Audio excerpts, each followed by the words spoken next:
Good day to you, ladies and gentlemen. This is Hypersonic 55, and I bet you weren't expecting to see me again. I've been gone for a good while right now, hiding in the depths of the universe, but yeah, I've had a lot of stuff going on. I lost a lot of data on my computer, I had to start again, and I'm missing a lot of my software, so that's why I haven't edited this video or anything like that. It's just a raw video, which is actually a film review, and it is going to be based on the new Ninja Turtles film. Now, everybody in America got this film in August, while we in the UK had to suffer and wait until October. And right now, I just wanted to give you my raw thoughts of the film, and yeah. I don't know how many of these I'm actually going to do, but, I thought I'm going to go and do this as it is right now. So, what did I think of the Ninja Turtles film?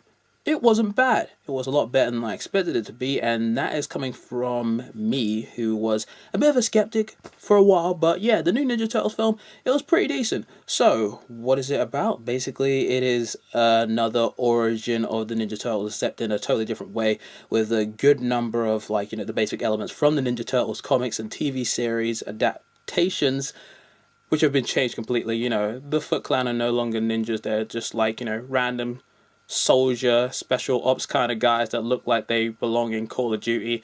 April O'Neil, for some reason, is involved in the Ninja Turtles origin. William Fichtner's some sort of double-crossing bad guy. And the Shredder, for some reason, looks like he's like some mini Transformer guy with magnetic knives and stuff like that. And the Ninja Turtles look weird. But, all of that aside, what works about the new Ninja Turtles film is the Turtles themselves. When it's all focused on the Ninja Turtles themselves, when it's just like them having banter, beating the crap out of the Foot Clan and going up against the Shredder, the film is kick-ass.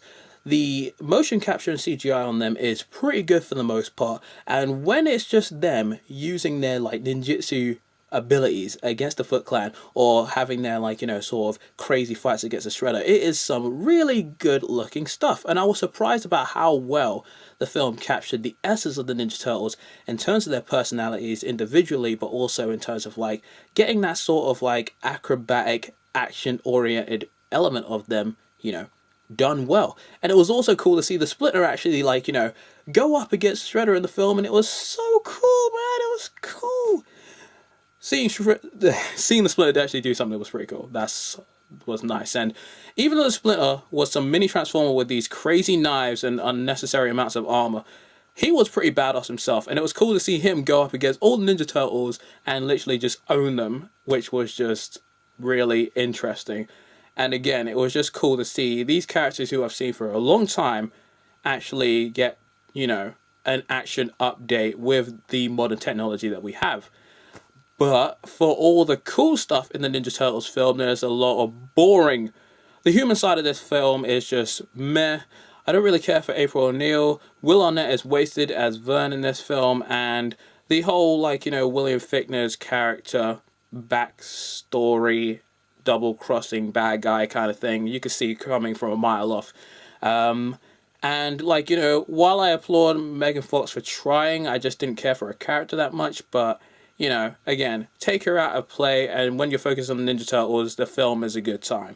I was surprised about how much I actually enjoyed it.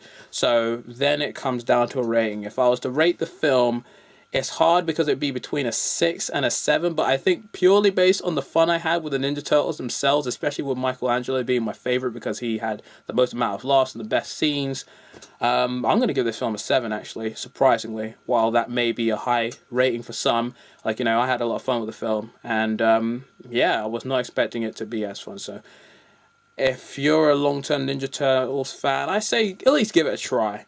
I'd say it's the third best film behind, obviously the 1990s first film, and then the sequel, and then it'd be this one. But yeah, that was my raw thoughts on the Ninja Turtles film. So have you seen the new 2014 edition of the Ninja Turtles? What do you think of it? Do you like it? Do you hate it? And are you looking forward to the sequel? Because we all know that one's coming now, because it's been announced back in the summer or something. But anyway, yeah, that's me done. And I will see you on the next film review. So until then, this is the Hypersonic 55 signing out. Yo, boy!